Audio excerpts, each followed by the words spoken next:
So as we introduce the clouds, I first want to kind of show you the big picture overview, and then we're going to look at the formulas and how the actual clouds are drawn and how they're constructed. So let's start by coming back into that discussion of at a glance. What the Ichimoku clouds provide is they provide at a glance a view of support and resistance, your trend identification. Are we up, down, or sideways? They provide buy and sell signals. They provide a picture of volatility, and they provide a place where we can set our stop. So in one screenshot, one chart overlay, you have access to all of these key pieces of information.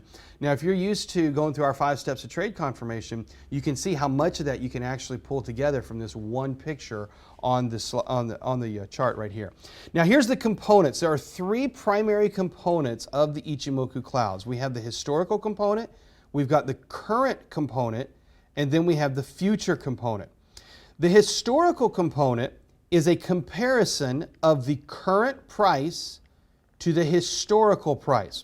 So what we're doing is we're taking the current price of the stock, or if you're trading futures or Forex or whatever else, whatever it is you're trading, taking the current price and we're comparing it to what happened historically speaking. That's the historical component.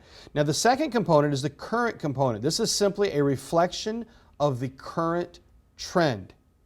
So we got the comparison of current time to the history. Now we've got a simple tracking of the current trend, and then we've got the future component, and the future component provides insight into trend sentiment and support and resistance. It tells us what we can be looking at as we move forward. So let's take a deeper look at each of these. Look at this picture here. You see all 3 of these components right on the screen of this chart of Apple here. So notice the blue line back here, that is the historical component. You see these 2 lines in the middle, that is the current component. And then you see 2 lines here that is called the cloud part, that is the future component. And so there's the 3 components on the screen. Now you're also noticing, as we've widened this out, that there's 5 lines. There's 1 line that makes up the historical component, there's 2 lines that make up the current, and 2 lines that make up the future component, which we're going to look at each of those here in a second. The historical component, let me give you a name here. The historical component is what we call the Chiku span. This compares the current price to the historical price, and it represents momentum in price. The reason that it's interesting to look at history is you can look back and see, is the momentum continuing or is the momentum slowing down? If the momentum is slowing down, then you're probably getting into some consolidation. If the momentum is continuing, then there's strength to that trend. So that's what we're looking at here. We're representing momentum in price as we're looking at the history here. It indicates support and resistance signals, and it can also help signal what we call a trend in the clear. We'll look more at these details later. I'm just giving you a brief, quick kind of immersion here into the components. Now let's look at the current components. The current component is made up of 2 lines. They are called the Tenkan Sen and the Kijun Sen. Okay, so these are the 2 lines. I really don't care if you call them the right thing. I'm going to try to name them the right things for your learning purposes, but just as long as you know what they do, it's not that important that you really learn all the titles here. Just get comfortable with what they're doing.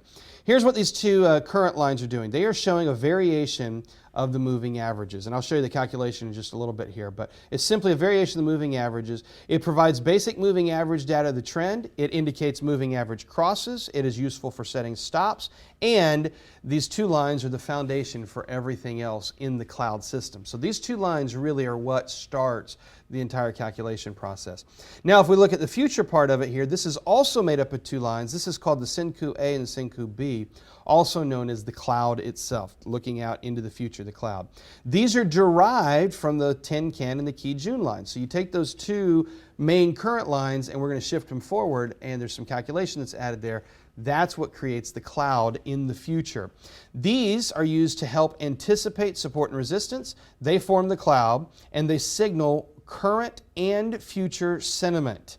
They also help show signals of strength versus weakness. So there's a lot of data that you get just from this at-a-glance view that we call the Ichimoku charts. We're going to start unpacking it here. The next thing I want to show you here, though, is the candles. Notice the candles are in here. This is the actual price data.